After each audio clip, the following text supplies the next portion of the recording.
Good morning students. Welcome to 11th standard economics second lesson. Okay. So நம்ம already என்னமா discuss பண்ணோம் last classல we discussed the concept of law of demand. Okay வா?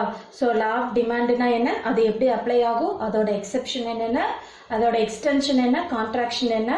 அதை follow பண்ணி elasticity of demand அப்படின்னா என்ன அப்படிங்கறத discuss பண்ணோம் last classல. Okay வா? So elasticity of demand அப்படின்னா என்னடா? Rate of change in demand அப்படின்னு பார்த்தோம். Okay வா? So price changes எவ்வளவு ஆகுது அதுக்கு தகுந்த மாதிரி demand எவ்வளவு changes ஆகுது அப்படிங்கிற that rate proportionate we discussed the concept of elasticity of demand. Okay வா? Last classல elasticity of demand னா என்ன? அதோட different types என்ன அப்படிங்கறத we can discussed. Okay வா? But today's class பாருடா levels of or degrees of price elasticity of demand. Okay? So price அதுல 4 types பார்த்தோம் இல்லையா? Price elasticity, income elasticity, cross elasticity and advertising elasticity அப்படின்னு பார்த்தோம். அதுல price elasticity யோட levels otherwise degrees என்னென்ன அப்படிங்கறத பார்க்க போறோம். அதை ஃபாலோ பண்ணி measurement of elasticity of demand elasticity of demand நம்ம எப்படி measure பண்ணலாம் அப்படிங்கறத பார்க்க போறோம். ஓகேவா? அதை ஃபாலோ பண்ணி ordinal analysis cardinal utility தான் இது வரைக்கும் நம்ம ஃபுல்லா பார்த்தது. ஓகேவா? அதுக்கு அடுத்தது ordinal utility நம்ம பிரீஃபா பார்க்க போறோம். Are you clear தான்? Okay. So first பாரு levels or degrees of price elasticity of demand. Okay, so the price elasticity of demand is commonly known as the elasticity of demand. Okay, so elasticity of demand price elasticity தான் நம்ம காமனா என்னன்னு சொல்லுவோம் elasticity of demand அப்படினு சொல்லுவோம். ஓகேவா? So it refers to the degree of responsiveness of demand to change in the price of the commodity. So price elasticity of demand அப்படினா என்னமா price changes ஆகிறதுக்கு தகுந்த மாதிரி எவ்வளவு quantity demand changes ஆகுது. ஓகே, எவ்வளவு percentage. ஓகே, for example இப்ப price வந்து ஒரு 5% increase ஆகுது அப்படின்னா quantity எத்தனை percentage ஒரு 3% இருக்கலாம் 2% இருக்கலாம் அந்த மாதிரி எவ்வளவு percentage decrease ஆகுது அப்படின்னு அனலைஸ் பண்றதுக்கு பேர் என்னடா price elasticity of demand. ஓகேவா? அதோட டிகிரி பாருங்க it should be classified into 5 degree. Perfectly elastic demand, perfectly inelastic demand, relatively elastic demand, relatively inelastic demand and unitary elasticity of demand. ஓகேவா? அதுல perfectly elasticity of demand அப்படினா அதோட value பாருடா infinitive. அதோட value எப்படி இருக்கும்? Infinity. இன்ஃபினிட்டினா no limits. ஓகேவா? அதாவது எப்ப வந்து perfectly elastic demand வந்து perfectly elastic-ஆ இருக்கும் அப்படினு பாத்தீங்கன்னா price constant-ஆ இருக்கு. நான் சொல்ற பாயிண்ட் நல்லா தெளிவா பாரு. ஓகேவா? price constant-ஆ இருந்து demand வந்து என்னது large number of quantity demand அதிகமாச்சு அப்படினா அது என்னன்னு சொல்லுவோம் perfectly elastic demand. ஓகேவா? இப்போ என்னடா இருக்கும்? price வந்து constant. ஓகே, priceல எந்த சேஞ்சஸும் இல்ல. ஓகேவா? ஃபார் எக்ஸாம்பிள் இப்போ 5 rupees அப்படின்னா 5 rupeesலயே தான் price இருக்கு. ஓகேவா? ஆனா நம்மளோட டிமாண்ட் மட்டும் என்னது 10, 20, 15 டிமாண்ட் மட்டும் லார்ஜ் நம்பரா இன்க்ரீஸ் ஆயிட்டே போச்சு அப்படின்னா that is we described as the perfectly elastic demand. அப்ப அதோட வேல்யூ எப்படி இருக்கும்? it should be infinitive. ஓகேவா? இந்த இதோட ஷேப் பாத்தீங்கன்னா horizontal. ஓகே, x axis க்கு ஈக்குவலா parallel-ஆ இருக்கும். இந்த மாதிரி parallel-ஆ இருக்கும். ஓகேவா? அப்ப இதோட ஷேப் என்னடா horizontal. ஓகேவா? அடுத்தது perfectly inelastic. இதுக்கு அப்படியே ஆப்போசிட். இதோட வேல்யூ பாத்தீங்கன்னா equal to 0. ஓகே, சோ இந்த இடத்துல பாத்தீங்கன்னா price வந்து என்ன ஆகும்? ஒண்ணா இன்க்ரீஸ் ஆகலாம் இல்ல டிக்ரீஸ் ஆகலாம். ஃபார் எக்ஸாம்பிள் இப்போ 5 rupees அப்படின்னு சொன்னா இப்போ price பாத்தீங்கன்னா 4 rupees-ஆ டிக்ரீஸ் ஆகுது. ஆனா நம்மளோட price இல்ல 3 rupees-ஆ என்னது 4 rupees-ஆ டிக்ரீஸ் ஆகுது இல்ல 7 rupees-ஆ இன்க்ரீஸ் ஆகுதுன்னு வச்சுக்கலாம். பிரைஸ் வந்து சேஞ்சஸ் ஆகுது பட் நம்மளோட குவாண்டிட்டி வந்து கான்ஸ்டன்டா ஒரு 4னா 4 இல்ல 5னா 5. ஆமா, குவாண்டிட்டில எந்த சேஞ்சஸும் இல்ல கான்ஸ்டன்டா இருந்தது அப்படின்னா that is we described as the perfectly inelastic demand. Okay, இங்க என்னடா அர்த்தம்? பிரைஸ் சேஞ்சஸ் ஆகி இன்க்ரீஸோ டிக்ரீஸோ ஆகி நம்மளோட குவாண்டிட்டி no change கான்ஸ்டன்டா இருந்தது அப்படின்னா that is we described as the perfectly inelastic demand. இதோட வேல்யூ என்னடா? it should be 0. ஓகேவா? அடுத்து பாரு relatively elastic demand. இதோட வேல்யூ பாத்தீங்கன்னா greater than 1. Okay, relatively elastic demand. ஓகேவா? இதோட மீனிங் பாத்தீங்கன்னா price வந்து கம்மியான போர்ஷன் இன்க்ரீஸோ டிக்ரீஸோ ஆகி டிமாண்ட் வந்து அதிகமான குவாண்டிட்டி இன்க்ரீஸ் ஆகவோ டிக்ரீஸ் ஆகவோ ஆச்சு அப்படின்னா that is we described as the relatively elastic demand. புரியுதா? பாரு, when the proportionate change in demand for the commodity is greater than the proportionate change in price. price change ஆகிறத விட ஓகேவா? For example price வந்து 5ல இருந்து ஒரு 7 rupees-ஆ மட்டும் changes ஆகுதுன்னு வச்சுக்கலாம். ஓகே, கம்மியான போர்ஷன். ஆனா டிமாண்ட் பாத்தீங்கன்னா 10 யூனிட்ல இருந்து ஒரு 3 யூனிட்டா குறையுது. ஓகேவா? அப்ப எதை விட price changes விட demand changes ஓட quantity greater than இருந்தது அப்படின்னா that is we described as the relatively elastic demand. இதோட வேல்யூ எப்படிடா இருக்கும் EP greater than 1. ஓகேவா? இது அப்படியே அடுத்தது பாரு relatively inelastic demand. இதோட வேல்யூ பார்த்தீங்கன்னா EP less than 1. EP less than 1. ஓகேவா?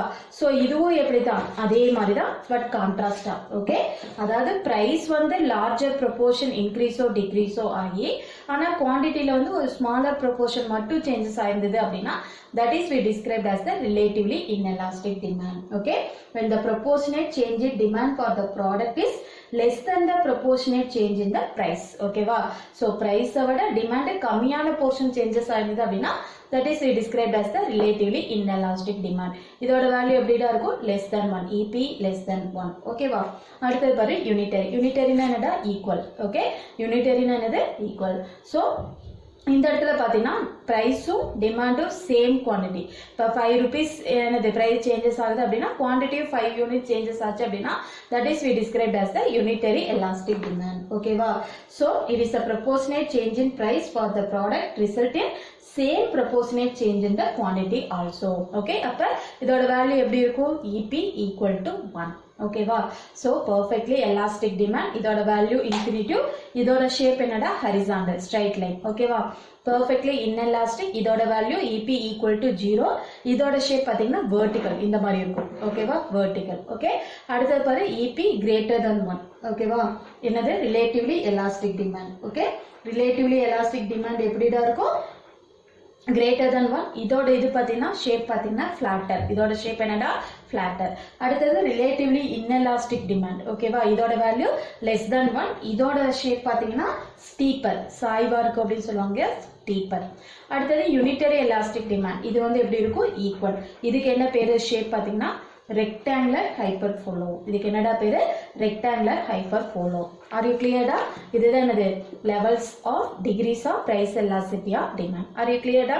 அடுத்தது பாரு measurement of elasticity of demand. இந்த elasticity of demand என்னென்ன மெத்தட்ஸ் யூஸ் பண்ணி நம்ம வந்து மெஷர் பண்ணலாம். மெஷர் பண்றதுன்னா என்ன?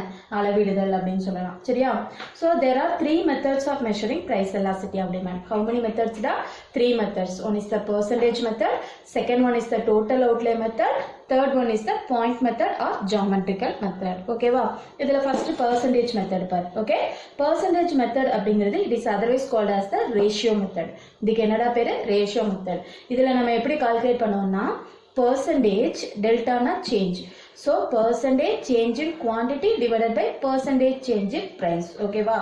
So நம்மளோட price changes எவ்வளவு ஆகுதோ அதுக்கு தகுந்த மாதிரி எவ்வளவு quantity changes ஆகுது அப்படிங்கறத நம்ம டிவைட் பண்ணோம் அப்படின்னா we can find out the percentage method. ஓகேவா? ஸோ இதை எப்படிடா மெஷர் பண்ணுவோம்?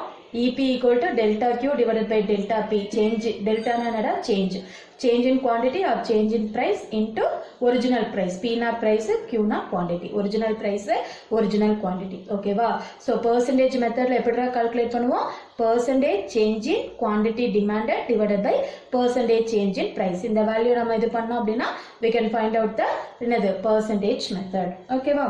அடுத்து பாரு total outlay method. next method என்னடா? total outlay method. இந்த மெத்தடை சஜஸ்ட் பண்ணது அப்படி யாருன்னு பார்த்தீங்கன்னா ஆல்ஃபிரட் மார்ஷல். நல்லா நோட் பண்ணி வச்சுக்கோங்க. Alfred Marshall suggested that simplest way to decide whether demand is elastic or inelastic is to examine the change in total outlay of the consumer or total revenue of the firm. ஓகேவா? So total outlay அப்படிங்கிறது total revenue, நம்மளோட income. சரியா? So நம்மளோட total ரெவன்யூவை that means total அவுட்லேவை measure பண்ணுறதுக்கு one of the simplest method. எல்லா income என்னது டிமாண்ட் வந்து எலாஸ்டிக்காக இருக்கா இன்எலாஸ்டிக்காக இருக்கா அப்படின்னு ஈஸியாக சிம்பிள் மெத்தடில் நம்ம கால்குலேட் பண்ணுறதுக்கு மார்ஷல் சஜஸ்ட் பண்ண one of the important method என்னன்னு பார்த்தீங்கன்னா டோட்டல் அவுட்லே மெத்தட். ஓகேவா? இதில் நம்ம எப்படி ஃபைண்ட் அவுட் பண்ணுவோம் அப்படின்னா நம்ம டோட்டல் ரெவன்யூக்கு price into quantity, எவ்வளோ price நம்ம ஃபிக்ஸ் பண்ணியிருக்கோம் ப்ளஸ் எவ்வளோ குவான்டிட்டி ஆஃப் அவுட்புட் நம்ம ப்ரொடியூஸ் பண்ணியிருக்கோம் அப்படிங்கிறத ப்ரைஸையும் குவான்டிட்டி ஆஃப் அவுட்புட்டையும் மல்டிப்ளை பண்ணால் we can find out the total outlay or total revenue. சரியா? ஃபார் எக்ஸாம்பிள் இந்த டேபிளில் பாரு ப்ரைஸ் வந்து 150. இதெல்லாம் ஒரு அசியூம் வேல்யூ. ஓகேவா? மேக்ஸில் எப்படி நம்ம சம் போடுவோம் அது மாதிரி இது ஒரு அசம்ஷன் வேல்யூ. ஓகே, இப்போ நம்மளோட ப்ரைஸ் பாரு 150, 125, 100, 75 டிக்ரீஸ் ஆகுது. அப்போ ப்ரைஸ் கம்மியாச்சு அப்படின்னா நம்மளோட குவான்டிட்டி என்ன ஆகும்? It should be increased. 3, 4, 5, 6ன்னு இன்க்ரீஸ் ஆகுது. அப்போ total outlay, total revenue formula என்னடா? Price into quantity. அப்போ 150 இன்டூ 3 450, 125 into 4 500, 100 into 5 500, 75 into 6 450. இப்போ இது வந்து எலாஸ்டிக்கா இன்எலாஸ்டிக்கா எப்படி நம்ம கண்டுபிடிக்கலாமா? இப்போ பாரு, ஃபர்ஸ்ட் 450 ல இருந்து 500 இன்க்ரீஸ் ஆயிருக்கு. அப்ப இதோட வேல்யூ எலாசிட்டி என்னடா? greater than 1. இதோட எலாசிட்டி என்னது? greater than 1. அடுத்து பாரு 500 500 னு ஈக்குவலா இருக்குதா? கான்ஸ்டன்ட்டா இருக்கா? அப்ப இதோட எலாசிட்டியோட வேல்யூ என்ன? E equal to 1. ஓகேவா? கான்ஸ்டன்ட். ஓகே, அது என்னது? ரிலேட்டிவ்லி. இது வந்து யூனிட்டரி எலாஸ்டிக். இது வந்து பாத்தீங்கன்னா ரிலேட்டிவ்லி எலாஸ்டிக். ஓகேவா? இது வந்து பாத்தீங்கன்னா லெஸ் தென் 500 இருந்து 450 டிக்ரீஸ் ஆகுதா? அப்ப இதோட எலாசிட்டி என்னது? Value less than 1. ஓகேவா? லெஸ் தென் 1 என்ன? Relatively inelastic. ஓகே, அப்ப இது ஃபர்ஸ்ட் என்னது? கிரேட்டர் தென் 1 இருந்ததுன்னா ரிலேட்டிவ்லி எலாஸ்டிக், ஈக்குவல் டு 1 இருந்ததுன்னா யூனிட்டரி எலாஸ்டிக், அடுத்தது லெஸ் தென் 1 இருந்தது அப்படின்னா அது ரிலேட்டிவ்லி இன்எலாஸ்டிக். ஸோ இப்படி தான் நம்ம எதில் கால்குலேட் பண்ணுவோம்? டோட்டல் அவுட்லே மெத்தட்ல கால்குலேட் பண்ணுவோம். ஓகே, அடுத்த மெத்தட் பாரு, point method. It is otherwise called as the geometrical method. ஓகேவா? So when the demand curve is straight line, it should be the linear. demand curve வந்து ஒரு straight லைனா இருந்தது அப்படின்னா இதை வந்து நம்ம லீனியர் டிமாண்ட் கர்வ் அப்படின்னு டினோட் பண்ணுவோம். சரியா? ஸோ இதை எப்படி நம்ம கால்குலேட் பண்ணலாம் அப்படின்னு பார்த்தீங்கன்னா, பாயிண்ட் மெத்தட்ல லோவர் செக்மெண்ட் எல் பை யூன்னு இருக்கா? Okay, L by U. L அப்படிங்கிறது lower segment of the demand curve, U அப்படிங்கிறது upper segment of the demand curve. சரியா? ஸோ இந்த டயக்ராம்ல பாரு, எக்ஸ் ஆக்சிஸ்ல குவான்டிட்டி, ஒய் ஆக்சிஸ்ல பிரைஸ்ன்னு இருக்கா? ஓகே, இப்போ நம்ம இதை எப்படி கண்டுபிடிப்போம் அப்படின்னா, நம்மளோட இப்போ ஃபார் எக்ஸாம்பிள் நான் உங்களுக்கு சொல்லியிருக்கேன் பாரு, இப்போ RM அப்படின்னு இருக்கா? அதோட வேல்யூ பார்த்தீங்கன்னா ஒரு 4 சென்டிமீட்டர் அப்படின்னு அசியூம் பண்ணிக்கலாம். ஓகேவா? இப்போ நம்ம எலாசிட்டி ஃபைண்ட் அவுட் பண்ணணும். ஓகே, இப்போ நான் உனக்கு சொல்லித்தரேன் பாரு, EP equal to L by U. Okay, எல்ங்கிறது லோயர் செக்மெண்ட், யூங்கிறது அப்பர் செக்மெண்ட். ஓகேவா? ஸோ இந்த பாயிண்ட்டை நம்ம மிட் பாயிண்ட்டாக வச்சுக்கிறோம். ஓகே, இந்த பாயிண்ட்டை மிட் பாயிண்ட்டாக வச்சுக்கிறோம். இதை வந்து ஈன்னு வச்சுக்கலாமா? இப்போ பாரு, இப்போ நம்ம எப்படி மெஷர் பண்ணலாம் அப்படின்னா, lower segment divided by upper segment. அப்போ இதை வந்து நம்ம சென்டர் பாயிண்டா வச்சிருக்கோம், லீனியர் பாயிண்ட். அப்ப இதுக்கு கீழே இருக்கிறது லோவர் பாயிண்ட், இதுக்கு கீழே இருக்கிறது அப்பர் பாயிண்ட். இப்போ அதோட வேல்யூ எப்படி கண்டுபிடிப்போம்? அப்ப இல இருந்து m வரைக்கும் EM lower point, ER upper point. அப்ப EM ஓட வேல்யூ என்னடா? இது ஃபுல்லா 4 சென்டிமீட்டரா இருந்தது அப்படின்னா EM ஓட வேல்யூ எவ்வளவு இருக்கும்? 2 சென்டிமீட்டர். அடுத்தது இதோட வேல்யூ ER ஓட வேல்யூ எவ்வளவா இருக்கும்? 2 சென்டிமீட்டர். அப்ப 2 டிவைடட் பை 2 ஈக்குவல் டு 1. ஓகேவா? அப்ப EP ஓட வேல்யூ என்னடா? 1 சென்டிமீட்டர். Are you clear? அதை தான் இதில் கொடுத்துருக்கா. இதுதான் இதோட வேல்யூ, ஈக்குவலாக இருக்கிறது. இது வந்து கிரேட்டர் தென் 1, இது வந்து லெஸ் தென் 1. இது வந்து எப்படி இருக்கும்? பிரைஸ் வந்து கான்ஸ்டன்டா இருக்கு, அதனால EP இன்ஃபினிட்டிவ் இதோட வேல்யூ. இதுல பாத்தீங்கன்னா குவான்டிட்டி கான்ஸ்டன்ட், பிரைஸ் சேஞ்சஸ் ஆகும், அதனால அதோட வேல்யூ எப்படி இருக்கும்? EP equal to 0. Are you clear? So this is we described as the point method. Point method அப்படிங்கிறது ஒரு பாயிண்ட்டை நம்ம ஸ்ட்ரைட் லைனா இருக்கிறப்ப ஒரு லீனியர் டிமாண்ட் கர்வா வச்சுக்கிட்டு we can find out the என்னது எலாசிட்டி. ஓகே, அதை எப்படி ஃபைண்ட் அவுட் பண்ணுவோம்? Lower segment divided by upper segment. Lower segment அப்படிங்கிறது எந்த பாயிண்ட்டை நம்ம சென்டர் பாயிண்டா எடுத்திருக்கிறோமோ. ஓகே, எந்த பாயிண்ட்டை நம்ம சென்டர் பாயிண்டா, இப்போ இந்த டிங்கிற பாயிண்ட்டை, இந்த பிங்கிற பாயிண்ட்டை சென்டர் பாயிண்டா எடுத்துட்டோம் அப்படின்னா PS, அப்ப இது 1 சென்டிமீட்டரா இருக்கும். PR அப்பர் செக்மெண்ட், இப்போ இது 3 சென்டிமீட்டரா இருக்கும். அப்போ 1/3 லெஸ் தென் 1 இருக்குமா? அதான் இதை எப்படி நோட் பண்ணும். இந்த பாயிண்ட் எடுத்துக்கிட்டோம் அப்படின்னா இது கிரேட்டர் தென் 1 இருக்கும். ஓகே, அப்ப எந்த பாயிண்ட் நம்ம சென்டர் பாயிண்டா எடுத்துக்கிறோமோ அதோட லோவர் செக்மெண்ட் டிவைடட் பை அதோட அப்பர் செக்மெண்ட் ஃபைண்ட் அவுட் பண்ணோம் அப்படின்னா we can find out the geometrical method. Are you clear? So these are the measurement of velocity of demand. என்னென்ன மெத்தட் பார்த்தோம்? percentage method, total outlay method and point method. Are you clear? Okay, so அடுத்து நம்ம பார்க்க போகிற important topic பார்த்தீங்கன்னா ordinal analysis. என்ன topic தான் பார்க்க போகிறோம்? Ordinal analysis. ஓகே, ஸோ இவ்வளோ நாள் நம்ம டிஸ்கஸ் பண்ணது ஃபுல்லாக கார்டினல். நான் ஆல்ரெடி சொன்னேன்ல methods of utility analysis, cardinal analysis, ordinal analysis. Okay, cardinal அனாலிசிஸில் என்ன பார்த்தோம்? யூட்டிலிட்டியை மெஷர் பண்ண முடியும். ஓகே, நம்மளோட யூட்டிலிட்டியை சைக்கலாஜிக்கலாக ஃபீல் பண்ண முடியும் அப்படின்னு சொன்னோம். பட் நம்பரால் மெஷர் பண்ண முடியும் அப்படிங்கிற அசம்ஷனில் வந்தது cardinal utility. But ordinal utility அப்படிங்கிறது யூட்டிலிட்டியை மெஷர் பண்ண முடியாது. அதை வந்து நம்மளால சைக்கலாஜிக்கல் ஃபேக்டர் அதை மெஷர் பண்ண முடியாது, ஆனால் அதை ரேங்க் பண்ணலாம். ரேங்க்னா என்ன? வரிசைப்படுத்தலாம். இது எனக்கு ஃபர்ஸ்ட் ப்ரிஃபரன்ஸ், இது எனக்கு செகண்ட் ப்ரிஃபரன்ஸ் அப்படின்னு வரிசைப்படுத்தலாம். அப்படிங்கிற அசம்ஷன்ல 2000ல வந்தது தான் ஆர்டினல் அனாலிசிஸ். ஓகே, ஸோ அந்த ordinal analysis approach should be otherwise called as the 3 name. நல்லா கவனிச்சுக்கோ, ordinal analysis or ordinal utility approach or Hicks and Allen. இதை இன்ட்ரடியூஸ் பண்ணது யாருன்னு பார்த்தீங்கன்னா ஆர்ஜி கிக்ஸ், ஆர்ஜிடி ஆலன் அப்படிங்கிற 2 எக்கனாமிக்ஸ்ட். அதனால இது என்னன்னு சொல்லலாம், கிக்ஸ் அண்ட் ஆலன் அப்ரோச் அப்படின்னு சொல்லலாம்.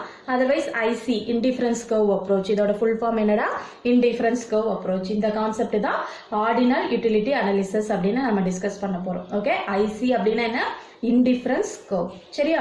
ஸோ இப்போ இதை வந்து பிரீஃபாக பார்க்கலாம். இதோட இன்ட்ரோடக்ஷன் பாரு. ஃபர்ஸ்ட் அந்த கார்டினல் யூட்டிலிட்டி இருக்கு இல்லையா, அந்த கார்டினல் யூட்டிலிட்டியை கிரிட்டிசைஸ் பண்ண 2 எக்கனாமிக்ஸ்ட் யாருன்னு பார்த்தீங்கன்னா எட்ஜ்வர்த் அண்ட் வில்ஃப்ரிட் பரிட்டோ. ஓகேவா, இவங்க 2 பேர் தான் அதை கிரிட்டிசைஸ் பண்ணி இந்த ஆர்டினல் யூட்டிலிட்டி அனாலிசிஸ் அப்படிங்கிற ஒரு கான்செப்டை வந்து இன்ட்ரடியூஸ் பண்ணாங்க. ஓகேவா, ஸோ இவங்களோட பாயிண்ட் ஆஃப் வியூல யூட்டிலிட்டியை நம்மளால என்ன பண்ண முடியாது, நம்பரால மெஷர் பண்ண முடியாது.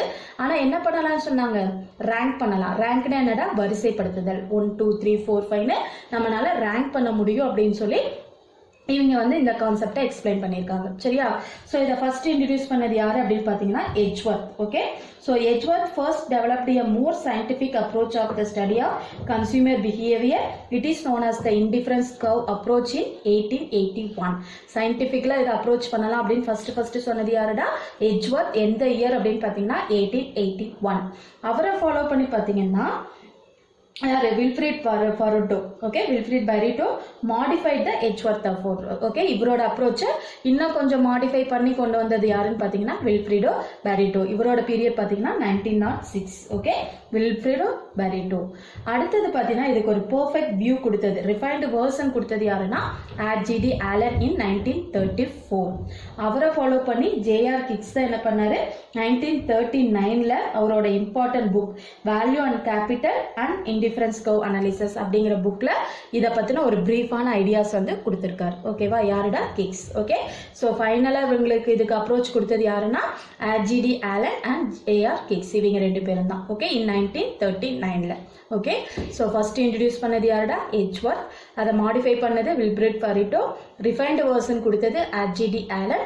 ஃபைனல் ஷேப் கொடுத்தது ஜேஆர் கிக்ஸ். ஓகேவா, அப்போ காமனா சொல்லணும் அப்படின்னா the theory of indifference curve approach given by அப்படின்னு கேட்டாங்கன்னா JR Hicks and RGD Allen. Okay, 1934ல அவங்களோட book reconsideration of the theory of value அப்படிங்கிற புக்ல தான் இதுக்கான ரிஃபைன்டு வேர்ஷன் வந்து இவங்க கொடுத்துருக்காங்க. சரியா?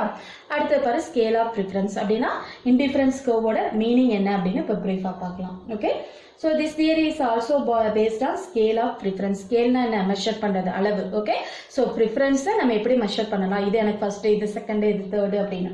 A rational consumer usually prefer the combination of goods which give the maximum level of satisfaction. So thus the consumer can arrange the goods and their combination in order to of their satisfaction.